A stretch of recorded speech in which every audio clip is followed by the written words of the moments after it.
Sindaco, che cosa rappresenterà per la città di Pieve di Soligo il nuovo Fondaco del Gusto?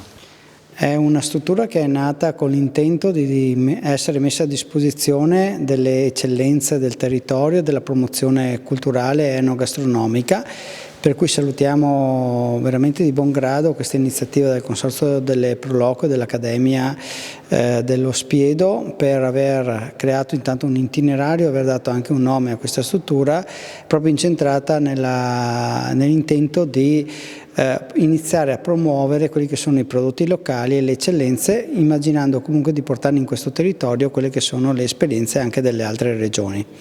Prima ci è stato detto che nei prossimi mesi ospiterete anche un sindaco di un paese del Molise che verrà a parlare della tradizione del maiale, quindi può anche essere un'occasione di scambio culturale fra istituzioni.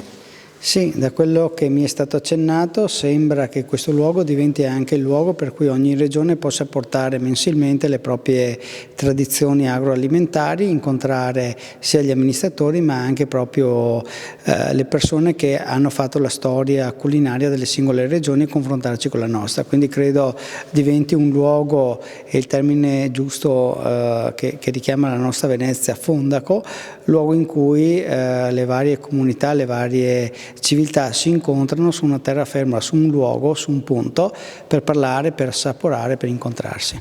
Certamente il Fondaco del Gusto è un giacimento di saperi e di sapori e credo davvero che sarà un tassello in più che si aggiunge per rendere Pieve di Soligo più interessante e direi anche più appetibile nel vero senso della parola per i turisti. Sappiamo che il turismo ama l'esperienza e certamente attraverso la conoscenza, il gusto del cibo, della qualità, dell'eccellenza che appunto nel Fondaco verrà raccontato, i turisti potranno trovare motivi per apprezzare ancora di più il nostro territorio. Perché Fondaco del Gusto? Fondaco del Gusto, Fondaco. Fondaco è un luogo di scambio e di diffusione.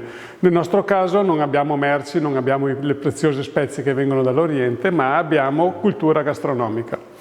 Il tutto nasce da un'idea molto semplice che deriva dal Consorzio Pro Loco del quartiere del Piave, per cui cerchiamo di promuovere il territorio attraverso le sue eccellenze gastronomiche. Ma se ci guardiamo bene, le eccellenze gastronomiche del quartiere del Piave e dell'Alta Marca sono iperpromosse attraverso le bellissime feste organizzate dalle varie Pro Loco di tutti i paesi dell'Alta Marca. Il ruolo dell'Accademia dello Spiedo dell'Alta Marca è stato quello di individuare le personalità che servono per contribuire a portare avanti questa cosa.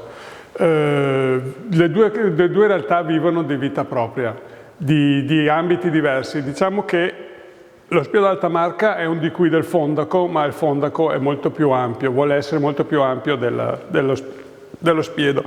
Tra le altre cose, l'Accademia non disdegna prove pratiche concrete, il Fondaco invece va molto più profondo negli aspetti culturali, storici, sociologici, eccetera. E questo possiamo farlo soprattutto grazie alla personalità e alla cultura del professor Gasparini, che è il vero spirito trainante della nostra diciamo, organizzazione.